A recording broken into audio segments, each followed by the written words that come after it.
that'll be the fun and interesting part. Is it not only is that a wonderful side effect we're expecting, is that it's also, I think, essential to the disease process for aging itself, because you see a lot of exosomes are impacting components of the blood and interacting with the immune system. This is a very, it's a systemic wide thing. Exosomes are a communication system that's broadcasting a status of being, in essence, where it's saying they're coming in, they're also doing, they're kind of an error correcting mechanism, but they're also giving you the information, right, of the status of the overall health. So, it's a very interesting, the off target, if you want to call it that approach, will be all organs. Yes, all organs. And I think but when we get this into people's arms, it's going to be really, really interesting. I think there's going to be a lot of other benefits for this.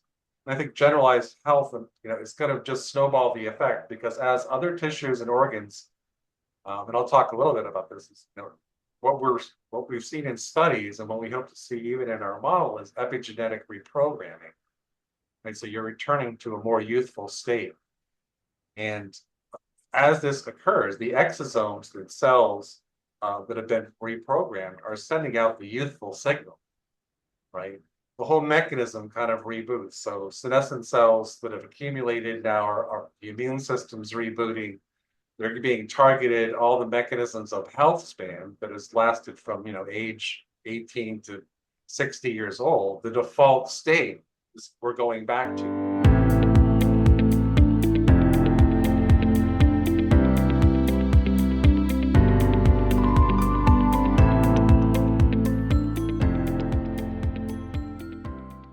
Hello, Brian. You are the co-founder and CEO of Healthspan Research, a company with a novel therapeutic approach to Alzheimer's disease. So welcome to Modern Healthspan, and thank you so much for joining us today.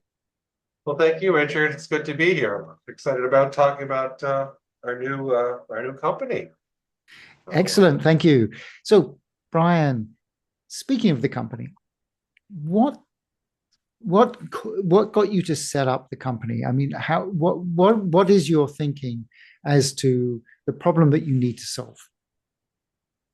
Well, I think initially, in the name of the company is Healthspan Research, so we were kind of thinking in terms of the broader diseases of aging. A lot of work had been coming out, studies with heterochronic parabiosis studies that I had seen coming across my computer screen, and I think what we decided to do initially was to look at the diseases of aging, and then I think as we defined ourselves, we said, well, what's the critical disease of aging that we need to address? And it was clearly Alzheimer's. That's the short story on that. I think we looked at other diseases of aging, and I think they all have common causes potentially, but we decided to focus on Alzheimer's disease. So what is the issue with the current approach that people have? Because you said you have a novel approach. So before we get into what your approach is, what's the current approach and why isn't it working? Yeah, so I mean, I think the current approaches are really involving beta amyloid accumulation in plaques and tangles, and this hyperphosphorylation of the tau protein. I think that for us, this is more of a symptom than it is cause. And as we go into the discussion later, you'll see why we believe this to be true. I think that it's novel in that we believe, that kind of thinking presupposes that the disease starts in the brain and maybe affects other things. Our hypothesis is no, it starts outside the brain, enters through the vascular system, and eventually causes the damage inside of the brain. So it's kind of flipping it around. This two-hit vascular degeneration approach, it's not something that we thought of. It's very well documented in the literature, lots of articles on it, and I think it's becoming more and more mainstream that there's a big vascular component particularly microvascular component to Alzheimer's disease. And this is where, our exosome treatment comes into play. So yeah, it's an interesting flip around. The research, it's kind of when you're addressing the symptoms of something, you can point all the different medications and all the small molecule drugs at the symptom. You might be able to modulate. And if you look at there's been 1,000 clinical, I think 1,300 clinical trials in the past 5 years. I don't know how many billions of dollars spent. And we have a couple of, antibody drugs that can do a little bit of slowing down of the symptomology and decreasing some of that. But there are cases where, people that have beta amyloid plaques that are accumulated that don't necessarily have, dementia. So it's very interesting. I think our approach is a lot more rounded, and there's a lot of good academic research really behind it. So I think as we go on in the discussion today, we can add more detail to that thinking. Right. So amyloid. So yeah, we have the amyloid, the beta amyloid, and the tau tangles that are perhaps like the end result of Alzheimer's. Yeah. So where do you see it starting, at least in the brain? Right. So this the two-hit hypothesis, and it's pretty well documented going back 3 or 4 years in literature, is that what you see first is a breakdown of the blood-brain barrier, which is that it's a unit of endothelial cells with a basement membrane. You've got parasites kind of on the outside of that. Then you've got astrocytic end feet on that. That goes to the interior of the brain. They're very tight junctions. It allows very few things through. It's got tight molecular weight cutoff, so only small stuff can get through. Everything else has to be transported through. Purpose is to keep out things that would go in there and cause problems, right? Pathogens, but not just that, but blood component products, even white and red blood cells, fragments, all kinds of things that are circulating. So what we see is happening is the first thing is this beginning of vascular dysfunction. You get the breakdown of these cells they're tight junctions, and they're breaking down, they're becoming leaky, and they're letting stuff into through the barrier. It's going into the interstitial space on the other side, leaking through, and it's causing a lot of things to happen. So I think probably one of the first things is the inflammation mechanisms are kicking in. Microglia are saying, well, we're seeing pathogens, they shouldn't be here. Looks like an injury. This leads to, decreased clearance factors, because as that occurs, the whole system is inflamed. The clearance of things like beta amyloid plaques, that whole mechanism, which is working in a healthy state, starts to break down, where you're not getting clearance, because that blood-brain barrier is also responsible for also doing some of the clearance properties of getting things out that are inside. So it starts a cascade that, even includes, as you see this breakdown of the microvasculature too, you see decreased blood flow, decreased oxygen supply, and it's not like it breaks down all at once. That's why the disease has a progression. We see as that happens, then you get these accumulations of these toxic substances, and beta amyloid actually is toxic to the blood-brain barrier itself. So it's kind of a cycle then. Then the blood-brain barrier becomes weaker. And then there's an accumulation of more beta amyloid and other things. So as the disease progresses, the whole situation gets worse and eventually results in a lot of neuronal damage. So that's the idea. It's the two-hit, and it's a cycle, unfortunately, that's compounding over time. And it progresses at different speeds with different individuals, different ways. And there's a lot of factors. I think that's the thing about Alzheimer's, and the reason of failure is that there are many, many genes involved. There are many, many proteins involved in the disease process. And you can't just target a single one if you want to affect the system. That's why our approach using small extracellular vesicles, exosomes, is really, really interesting, and has produced some very interesting preliminary results. So I hope that's kind of clear. Yes, well, a couple of questions in there. So one Yeah. is beta amyloid. So that should be cleared out during deep sleep, right? Or at night. Is it Some, cleared out? Is it cleared out through the blood, or does it go out through the CNS, or where does it go? yeah, there's a multiple routes that it comes out. I think that in the inflamed state, it's a little bit different because it's accumulating. But yeah, you see clearance through the um, uh, lymph system. You see some active movement back through the blood-brain barrier, and then you'll see through the cerebrospinal fluid as well. Where you see it actually in Alzheimer's patients, they're doing testing, they can actually detect some of it there. So I think that it's not, it's the fact that you're seeing it at all is the result of what's going on with the inflammation, I think, aspects of Alzheimer's disease, right? Is that it shouldn't be there. Beta amyloid is a necessary protein. All of us have it. It's common to a lot of species, and I believe it's involved in dendrite outgrowth health. It's that processing mechanism. So there's a very complex, there's these beta amyloid precursor pathways that are involved. And part of the dysfunction seems to be going there as a result of whatever compounds are getting through, whatever signals are being sent. There are a number of dysfunctions in that processing pathway that are allowing for these particular subtypes of amyloid to even accumulate. Normally, they're there ones that are causing that are responsible for a disease state are there at much lower levels. So there's a lot of things going on.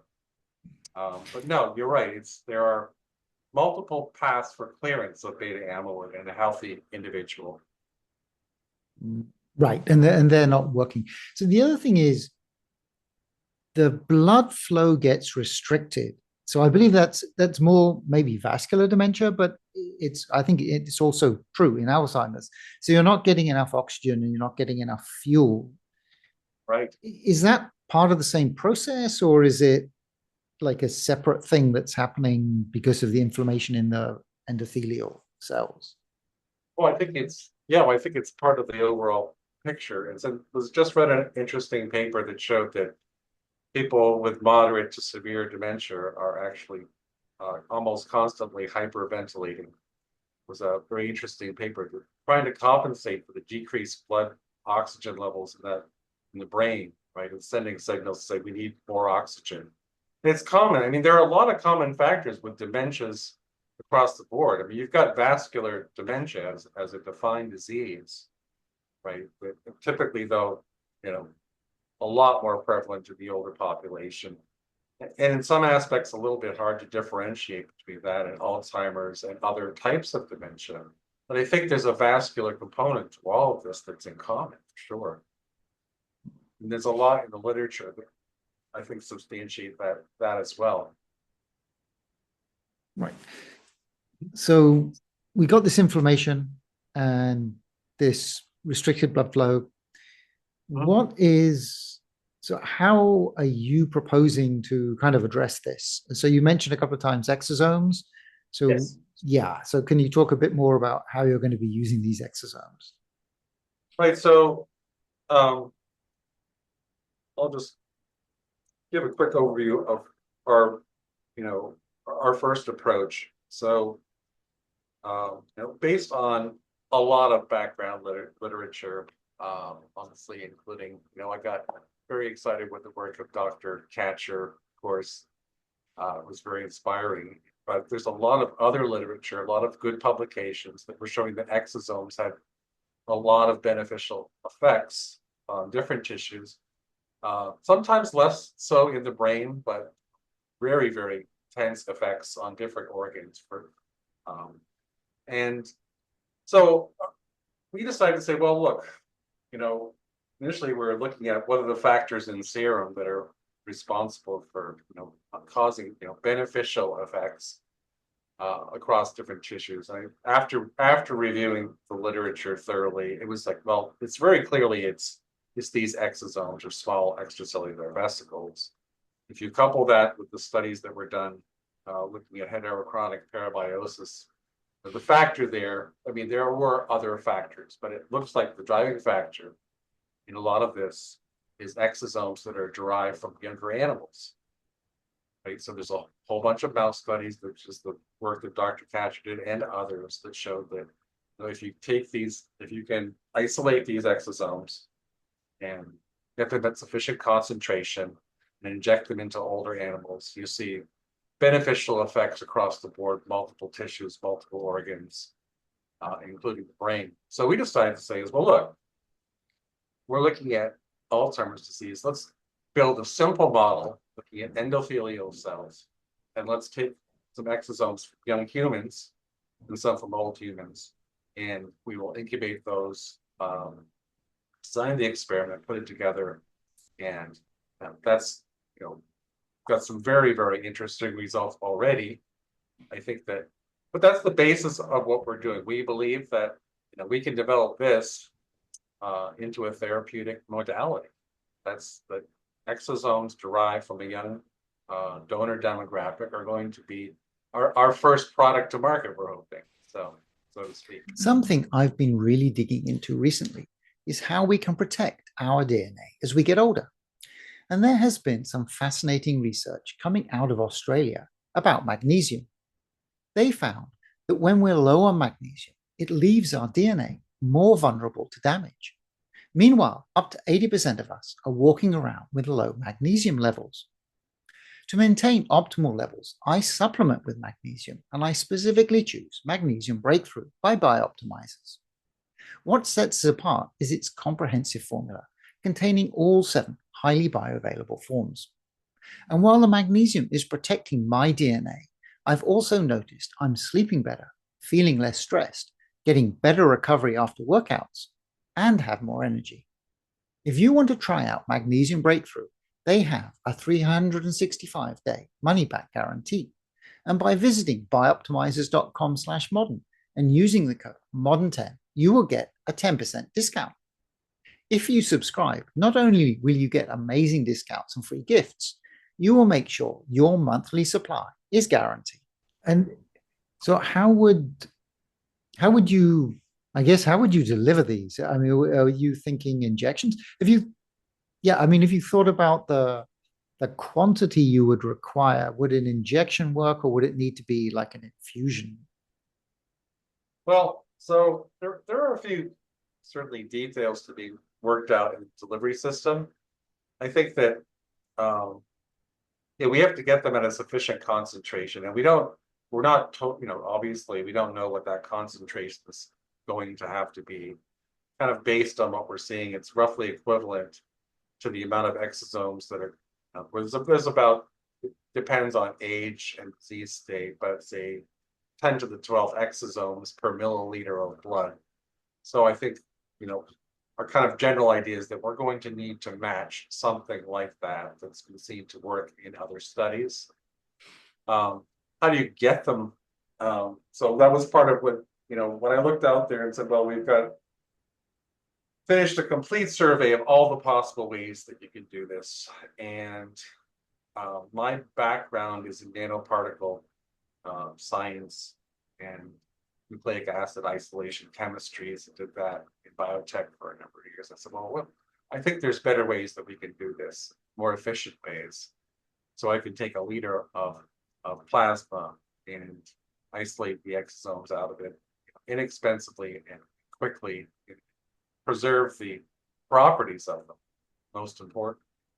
So I sat down and put together a chemistry, and now I'm finishing up the developmental work and doing the patent application and all that kind of good stuff. Is that we'll have a technology to do the isolation. That's not a big issue for me. The issue about, okay, where do you get the plasma? So last year, and I looked this up, according to ChatGPT and Claude, there was over 100 million liters of plasma in the top 6 companies that was produced. A lot out there in the world. and they are they operating at capacity? There are hundreds of sites of collection across the United States, Europe, and now it's exploding in other countries as well. So is the supply going to be a problem? And I had talked, I won't name any names, but I had talked to one of the larger companies, and they had said, yeah, that's not a problem. You need thousands of liters. We can accommodate thousands of liters.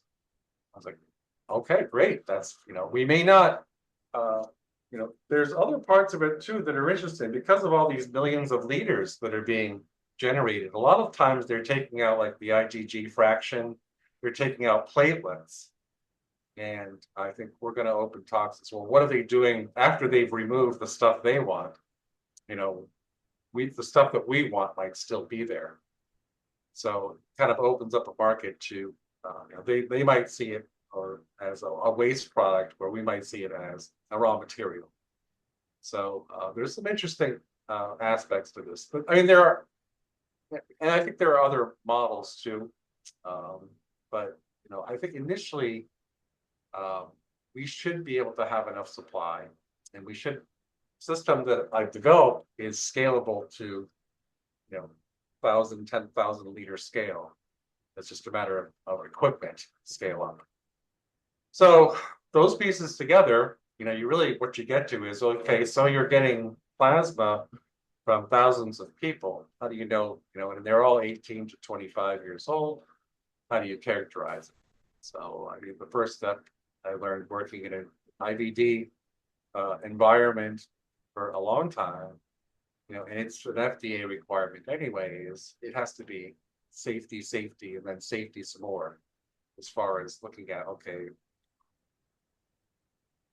pathogen levels of all different types. We'll do additional screening for prions. We'll do additional screening for exosomes that might contain, cancer type markers.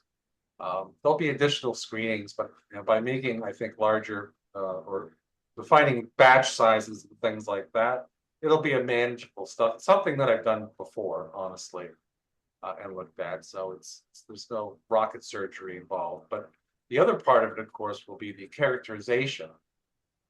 So how do you characterize these things to know that they're going to have the same basic therapeutic value across different lots? And I think that the answer partially comes from the research that we've already conducted, is that looking at batches, so just taking that simple model and doing a whole transcriptomic study gives us a lot of information about the variability. So how do these things impact immediately in a snapshot, right?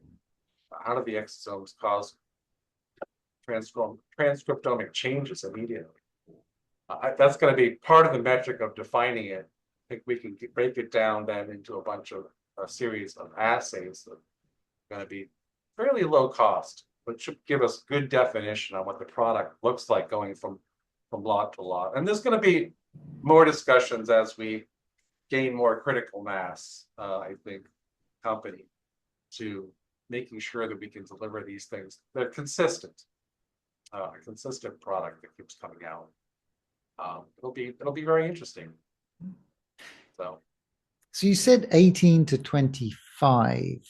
So yeah, I'm thinking about that. So I assume that's 18 because that's how old you have to be to give consent. yeah, it is.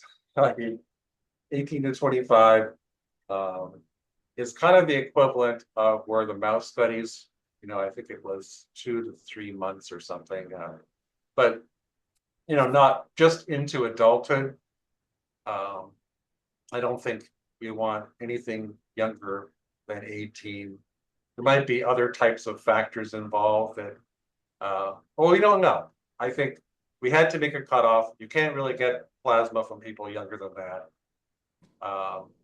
A lot of people donate in that age group as it is. So if you look at that, 100 million, it's actually, more than 50% of that is in the younger age group anyway, from what I understand. So it's a good range, and I think it tracks well to the mouse studies and the rat studies that we've seen as well.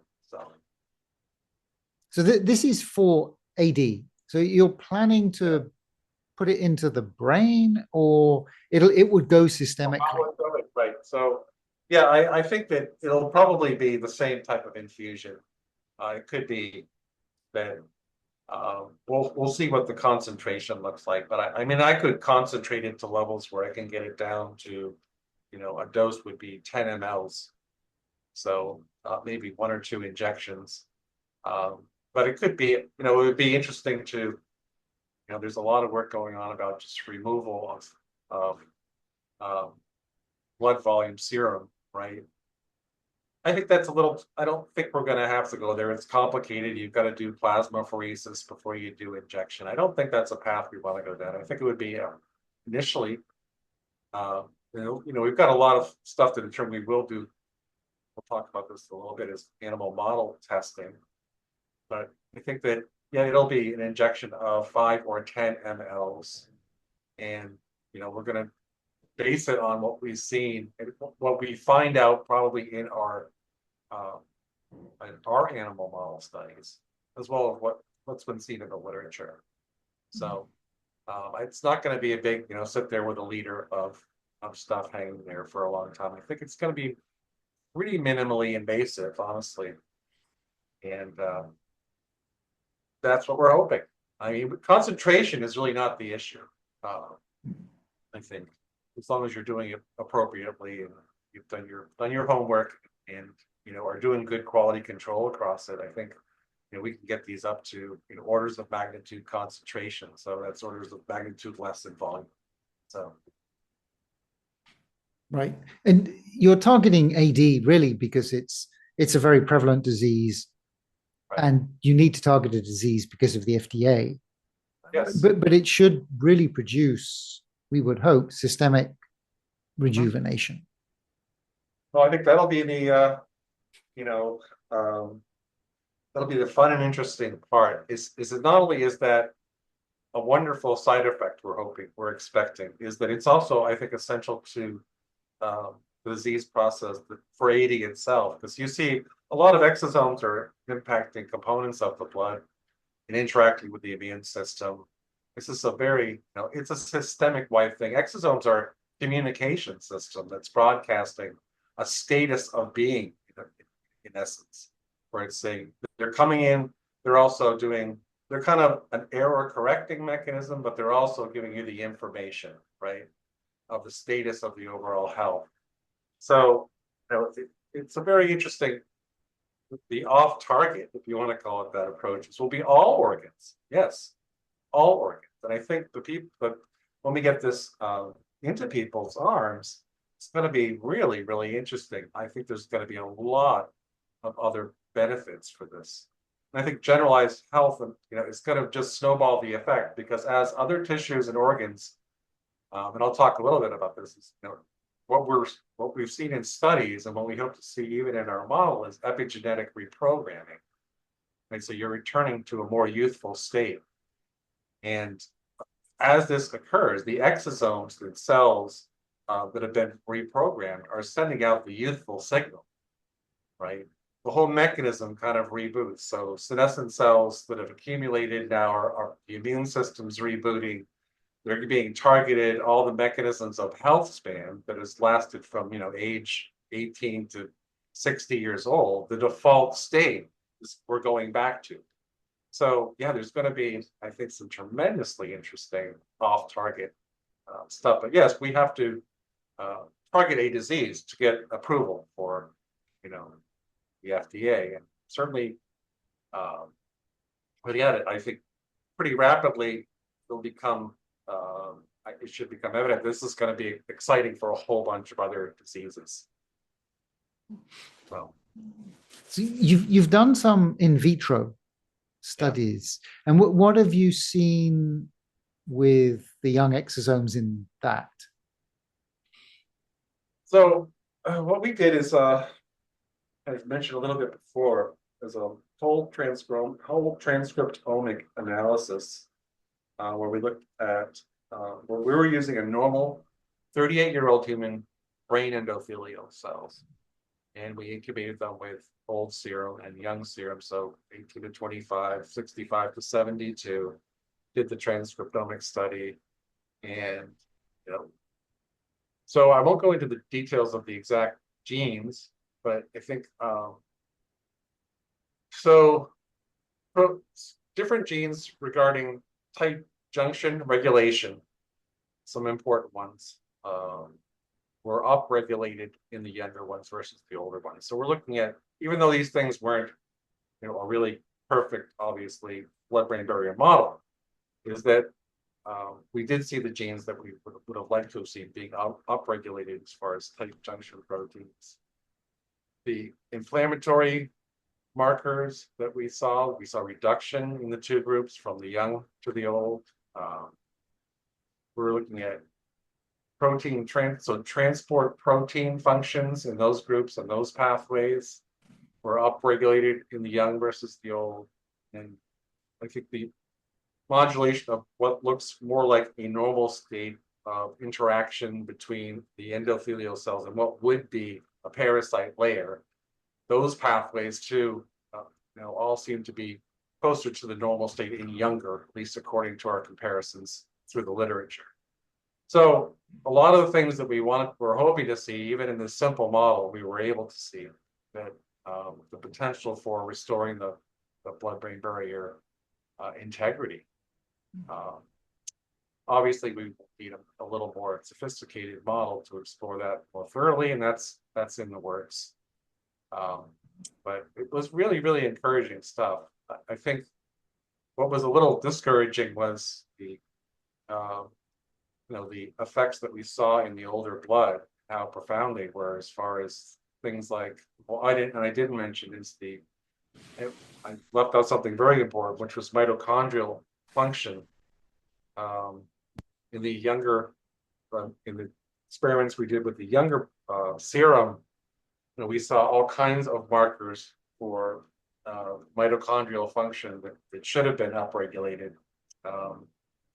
And in the older ones, we saw lots of dysfunctional markers as far as ROS production, all the stuff that you don't want to see going on. So energy metabolism, a big thing as well in all of this, and a stark difference between the two groups on many. We saw over 1,200 differentially regulated genes between the two groups.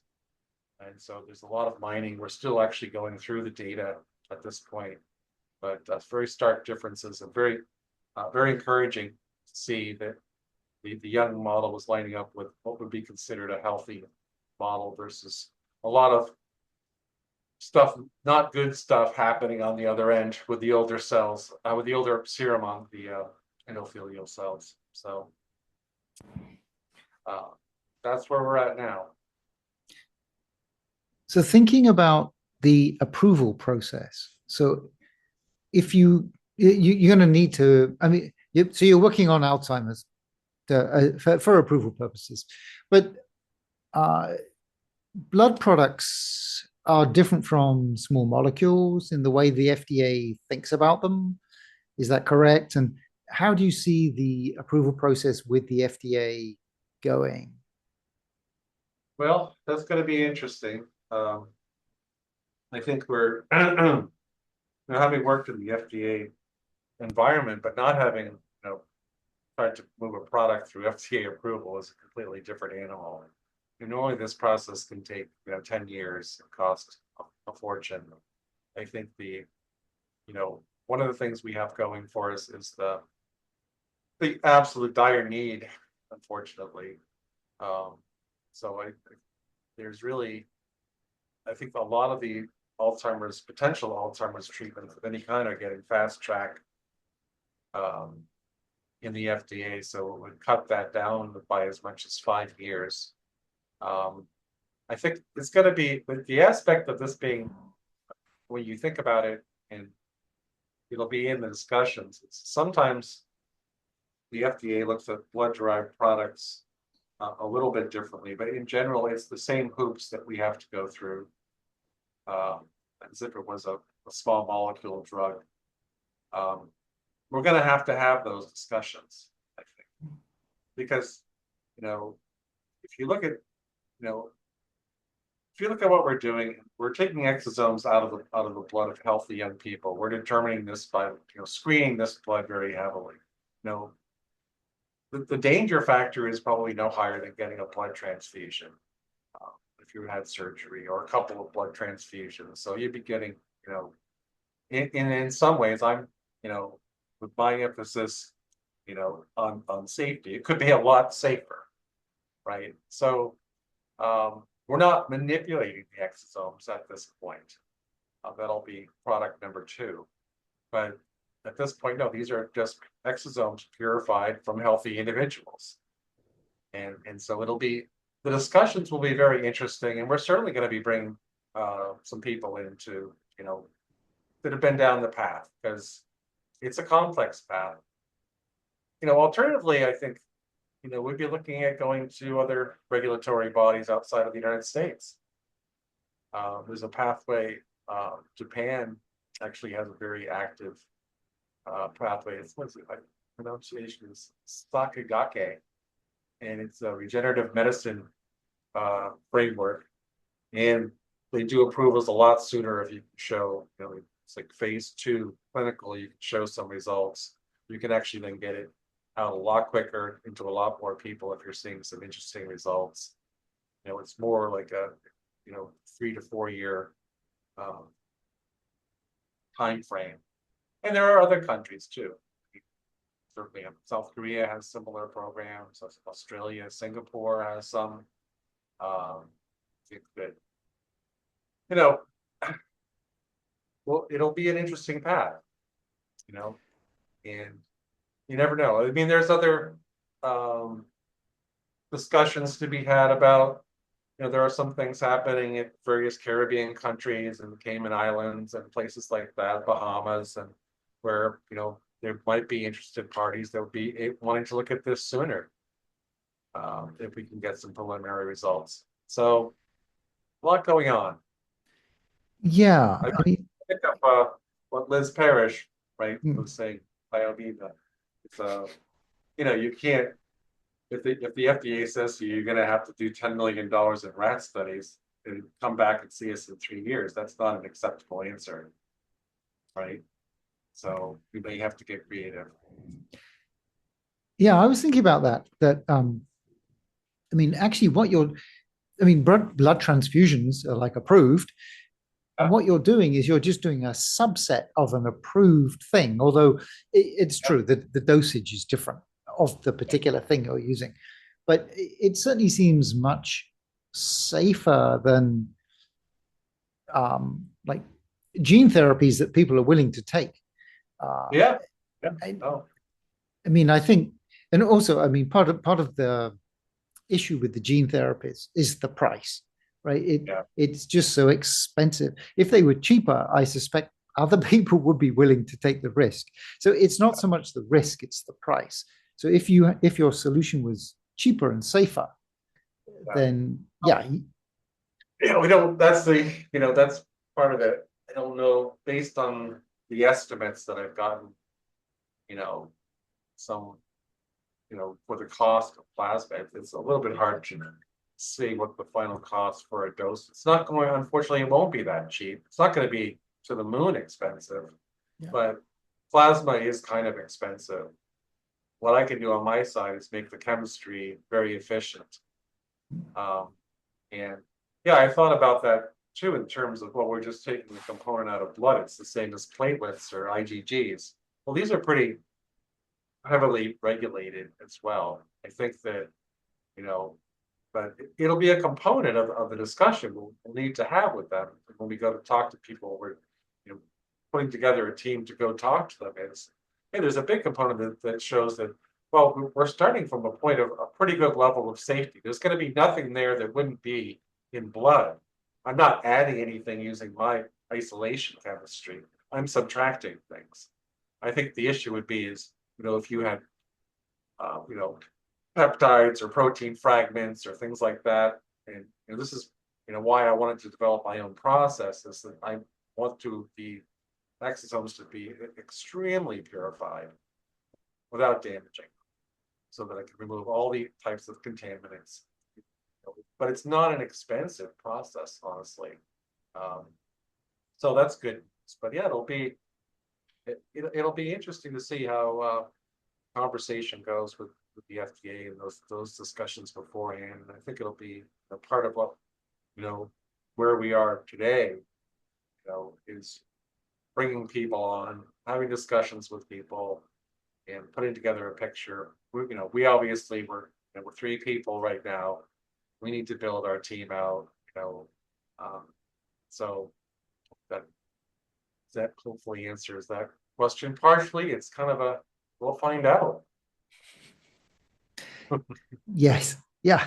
I, I yes, it seems as quick as anyone else is going to be in terms of coming up with a solution because Yeah, everyone is going to have to get through the FDA. yeah, yeah, So, and it's just the way it is. yeah, it is.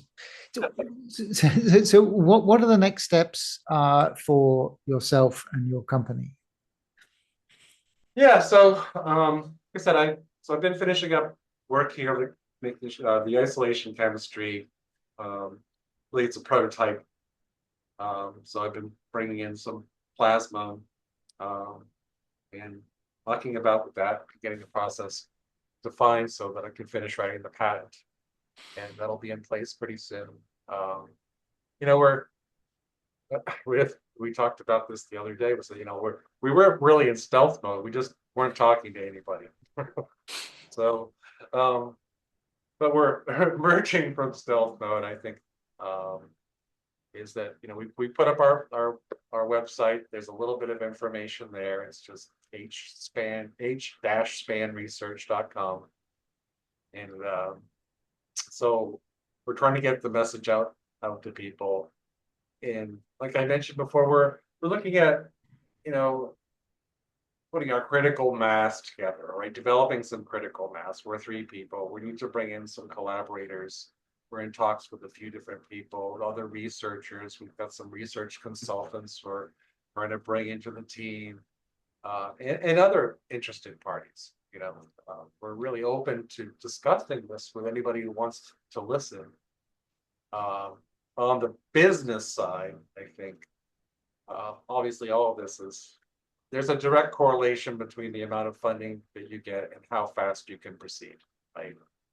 Um, so what we're looking at is, I think, strategic partnerships. So those would be, and we're talking to some people that are in pharma and biotech that might be interested in listening to it. They are going to be listening to what we're doing. And so those will be interesting discussions as well. So, I mean, we're certainly looking, uh, venture capital and other types of things like that too. But it's case by case basis. We're open to discussing things with people. And then, of course, we're writing our Dr. Zamboni, who's our co-founder. We're doing the STTR grant application so that we can get some funds flowing, hopefully, through that route. That's going to take a while, and there's obviously, as we all know, funding is in the U.S. might be a little bit up in the air over the next several months, but hopefully that all calms down.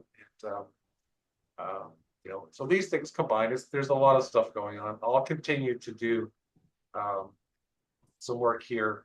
I think we're going to, as money permits, we're self-funded, so as we empty our bank accounts into this, we'll do some more. I'm working on some more sophisticated blood-brain barrier model system. I've got my own tissue culture facility here, and working on that with a French bioinformatician who's helping me out with some of that stuff. So we'll be continuing to do validation. I'm looking at additional lots of young and old serum, and I'll be having some discussions with some of the vendors about, what we discussed earlier about what do you do with the leftover, serum or plasma once you've extracted things, but also talks about, ensuring that we have a good supply chain. So a lot of discussions with lots of people. it's going to be a very exciting time for us, I think. It's it's what I do when I'm not asleep. This is what I do. um, all day, all night. It's exciting. From our perspective, when we see it's become clear to me that we're going to be able to make an impact here. And with Alzheimer's disease in particular, even if you're making a smaller impact, it's a huge impact.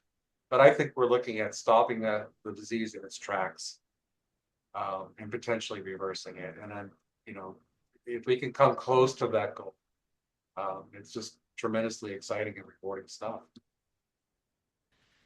I think you hinted at like a phase two. You're thinking beyond Yes. the current one. Yeah. Is Yeah. that something you want to talk about? Well, yeah, sure. I can talk about it a little bit. So, with all that we discussed today and about, the process of going to buy large amounts of serum plasma, so, here's a proposed second product. Is once we have enough characterization to understand the contents of exosomes, is that we may be able to start producing the exosomes ourselves. And there's some really interesting stuff. Anybody who wants to contact me as far as the literature part of this goes, because there's so much supporting literature on mesenchymal stem cell derived exosomes. But there's some that is specific to mesenchymal derived stem cells from younger people that showed some very interesting properties.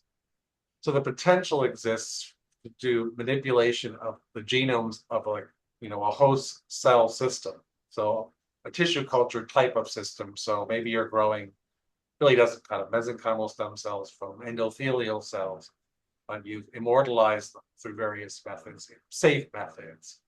But you're also manipulating the cargoes of the exosomes, right? You're turning the exosome into now, like you said, well, we looked at, 3,000 different people, and this is the variation we saw in the population of exosomes. These are the cargoes that are required to be in those. Then we can build the systems as well. It comes down, and there's a couple of smaller studies that have come out. It's not a huge number of things, maybe dozens. So a product will look like, well, we can manipulate the genome to produce some. We can maybe manipulate multiple cell lines to produce various components and have a mixture that basically emulates having, youthful exosomes being produced in a bioreactor. So I'm going through all of that and designing the experiments around it and putting together all the information and data. But part of, as we progress, even with the models we have now, is have a better understanding about the variation in exosomal cargoes. And once we've got a good picture of that, I think it'll tell us how to design our next product, and it'll be one that'll be a lot less expensive than what we're doing now, and under a lot more control. So I may have said too much, but I think I'm not the only person that's thinking about this. I mean, I think there's obviously the technology involved in all of this. There are companies that are already, manipulating exosomal cargoes. They're doing it for cancer delivery. They're doing it for other purposes. It's just that, a complex cargo is going to be a little more challenging. And maybe targeting it, maybe you can increase the efficiency of specific targets by incorporating, ligands into the membranes of exosomes so that they have a higher affinity, for, what human brain, the endothelial cells of the brain or other organs. So there's a lot in our toolbox. Let me put it that way. And I think a lot of ways to manipulate things and a lot of exciting potential once we get a better understanding. But I think getting the first product or getting something into the arms of people that really need it is just so hugely important. But hopefully, in the process of doing that, it will drive some revenue so that we can also start the second project, which will be exosomes that will be produced with the same type of efficacy, but at a much lower cost, larger volumes. So. Right. And you'll be trying to customize those exosomes so that they have these specific ingredients inside them, Yeah. factors inside them. Yeah.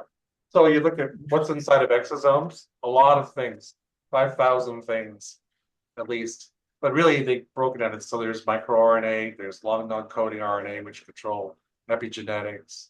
You've got circular RNA, you have messenger RNA, you've got DNA fragments from the genome, you've got DNA fragments from the mitochondrial genome, you've got proteins, you've got phospholipids, you've got peptide fragments.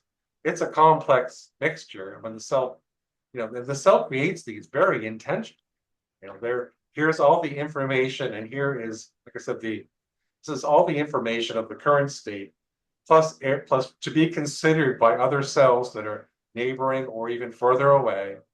And then also the error correcting mechanism is kind of built in. So messenger RNA can come in and say, well, geez, the cell takes it in through these mechanisms, takes a look, doesn't need to do this. It's an interesting and complex interaction. But at the same time, what I've seen from the data is it's the commonality between even young and old and across many donors. It's not going to come down to hundreds of different factors. It's going to be the levels of certain dozens of factors and maybe a few discrete components. So, it's going to be challenging, but if it was easy, everyone would do it, right, Richard? So, Yes, that I love a is, good challenge. I've never, it's exciting. I'm just say, bring it on. We're going to do it. I don't care. You know, yes. I mean, that would be excellent. I mean, you're right that the literature certainly seems to support that exosomes from young people have this amazingly beneficial effect. And if yeah, we could grow them in bioreactors and yeah. supercharge them, that would be so good. That's product number two, Richard. It's achievable. I've already started. I've mapped things out. We need more data to support it, so we know what to do. But like I said, all the tools to do this are already existing. We don't have to invent anything. We have to modify those inventions and combine them to do what we need to do. So I'm just super excited. I'm really looking forward to getting. Unfortunately, we're one tiny lab in a business office right now. We're going to need to grow it so we can do this. So I can bring in more, resources and get it done. But we will get this done, one way or another. It does sound amazingly, yeah, it sounds great, great, really, yeah, both achievable and I don't know what the word is, like sensible, Yeah. in that it's a fairly, I don't know, straightforward path. But there's something here that is, not achievable, and it's really a huge, there's a novel factor, and this is what we're doing. What is the novel factor in what you're doing? Well, first of all, we're using exosomes derived from young people, and no one else is really doing that right now with humans. And the fact is, we're doing it. If you want to do it too, go ahead. I absolutely cheer on everyone who wants to come and join us on the journey, speak with us, or whatever you want to call it. But it's got to get done. So more the merrier. It's like that's why you put the company together. We're going to do it. We need to do it. And we will do it. So, and there's no part of it. There's no red flags or hard stops or anything like that. It's all stuff that we can do. So that's why it's so exciting. Just got to get on with it. Yes. So, Okay, Brian, wonderful. And on that note, yes. So if people want to follow you, they go to, what was it? What was your website? H dash span, SPAN, research, all one word, .com. H dash span research.com. Okay. There isn't too much there right now, but there's a contact button if anyone wants to get in contact with me. I'm also on LinkedIn right now. We're hoping to expand, our social media presence. But we'll do that as time allows. But yeah, I'd be excited to talk to people about it anytime, any place. Excellent. Thank you. And your white papers are on your website, right? If people want a bit more detail on. They will be, I think, probably by the middle of next week, I'll be uploading a bunch of stuff there. So we literally just put it up a week or so, week and a half ago. And it just has a basic company description right now, what we're doing. But yeah, since we can't afford a web designer, it's me. So I'm I'm learning that too in my spare time, which I don't have any. But it's been fun. There'll be more content there, and I'll be adding more content. I've got so much background research and stuff. I'd like to put some libraries there for people to browse, and so yeah, there'll be good stuff coming. But yeah, I think the white paper will certainly be there, and a couple of other stuff, pages of stuff that'll be interesting. So, Okay, Brian, thank you so much for joining us today. That was very, I don't know, uplifting, very optimistic. Well, thank you, Richard. I appreciate your taking the time to be on your channel. I'm a big fan of your channel. So appreciate the opportunity to talk about our project. Okay, thank you so much.